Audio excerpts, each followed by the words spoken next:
The Indiana DOC gets away with murder all the time. And again, these are in quotes from somebody else. I'm saying someone else's story. The Indiana DOC gets away with murder all the time. I worked at Wabash Valley Correctional Facility in Carlisle, Indiana for 5 years.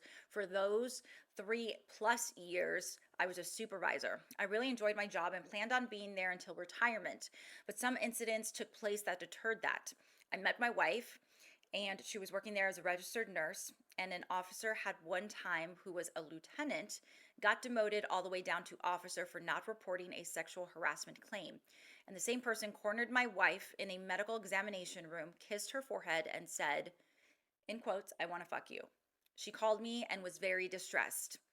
I was a sergeant, so I immediately reported it, and IDOC claims to have zero tolerance policy for sexual harassment, and they did absolutely nothing. So then months go by, and I'm forced to let it go because HR and Internal Affairs said I needed to stay out of it because it wasn't my business, and that my wife could get in trouble for talking to me about it because it was under investigation. I was working in CCU which is a segregation unit, and I had been assigned there for a while, and I began to struggle with my mental health. So I went to my supervisors and I told them I needed to be reassigned somewhere else. And I'm in tears during out this whole entire conversation. They never moved me, and I got worse. So I resigned and quit because of all of it. I went to the police academy shortly thereafter, and the schedule with a newborn just wasn't working out. So I asked for my job back and came back as an officer.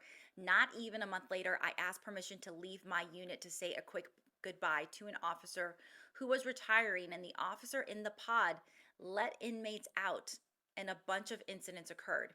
I got fired from a job I cared so much about for no reason at all, and I'm still struggling with it, and it's been over 2 years.